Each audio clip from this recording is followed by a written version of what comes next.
Direct ആയി ചെന്നെത്തുന്നത് terrorist ഗ്രൂപ്പ്സിന്റെ പോക്കറ്റുകളിലേക്കാണ്. എന്നെ അറിയാവുന്നവരോട് ഞാൻ പണ്ടേ പറഞ്ഞിട്ടുണ്ട്, narcotics is a dirty business. ആഹാ, എന്നിട്ട് ലഹരി വിഷയത്തിൽ തൂക്കണയൊക്കെ നിങ്ങൾ SFI-ക്കാരാണല്ലോ. ഈ KPCC ഓഫീസറൊക്കെ ചർച്ച ചെയ്യുന്ന കാര്യങ്ങൾ നിനക്കാരാണോ പറഞ്ഞു തരുന്നത്? വേറൊന്നും കൊണ്ടല്ല, നാട്ടിൽ നടക്കുന്ന ഒരു കാര്യങ്ങളുടെ സത്യാവസ്ഥ നിനക്കറിയാം. പിന്നെ കളമശ്ശേരി പോളിടെക്നിക്കിൽ ആരെയാണ് കഞ്ചാവ് കൊണ്ട് തൂക്കിയെന്നൊക്കെ ഈ നാട്ടിൽ എല്ലാവർക്കും അറിയാം. ആരാണ് കഞ്ചാവെന്നും ആരാണ് കഞ്ചാവ് വെക്കുന്നതെന്നും നാട്ടുകാർക്ക് എല്ലാവർക്കും അറിയാം. മെമ്പർഷിപ്പ് ഉദ്ഘാടനം ചെയ്യേണ്ട ഫോട്ടോസ് ഒക്കെ പുറത്തു വന്നിട്ടുണ്ട് KSUവിന്റെ.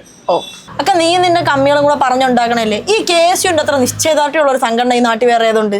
ലഹരി വിഷയത്തിലല്ലേ നമുക്കറിയാം കേട്ടാ. അതിപ്പോ ഒരിടത്ത് അങ്ങനെ ആയെന്നും പറഞ്ഞ് നീ ജനറലൈസ് ഒന്നും ചെയ്യണ്ട ഇവിടെ. ജനറലൈസ് ചെയ്യുന്നില്ല, അല്ലാതെ തന്നെ പറയാം. എന്തോന്ന്? കഴിഞ്ഞ വർഷം നെയ്യാർഡാമിൽ നടന്ന KSUവിന്റെ പഠന ക്യാമ്പ് ഓർമ്മയുണ്ടോ? ഏത് ബ്രാൻഡാണ് അടിച്ചതെന്ന് പോലും ഓർമ്മയില്ലാതെ അവന്മാരവിടെ കിടന്ന് 6 അടിയാണ്. അതിപ്പോ പിള്ളേരല്ലേ, എല്ലാരും കൂടെ കൂടുമ്പോ എന്തെങ്കിലുമൊക്കെ ചെറുതായിട്ട് ഉപയോഗിച്ച് ഫണ്ണായി കാണും, അതൊക്കെ നോർമൽ അല്ലേ. ഇതാണ് പ്രശ്നം. ഇതൊന്നും അത്ര നോർമൽ അല്ല. നോർമൽ ആയിരുന്നെങ്കിൽ ഇങ്ങനെ അടി ഉണ്ടാക്കില്ലായിരുന്നു. പിന്നെ നാട്ടിൽ ലഹരി ഉപയോഗമൊക്കെ നോർമൽ ആണെന്ന് പറയുന്നത് KSUകാർ മാത്രമേ ഉള്ളൂ. ഇതൊക്കെ നാട്ടിൽ ഒറ്റപ്പെട്ട സംഭവമാണ് നെയ്യാറിൽ നടന്നേക്ക്.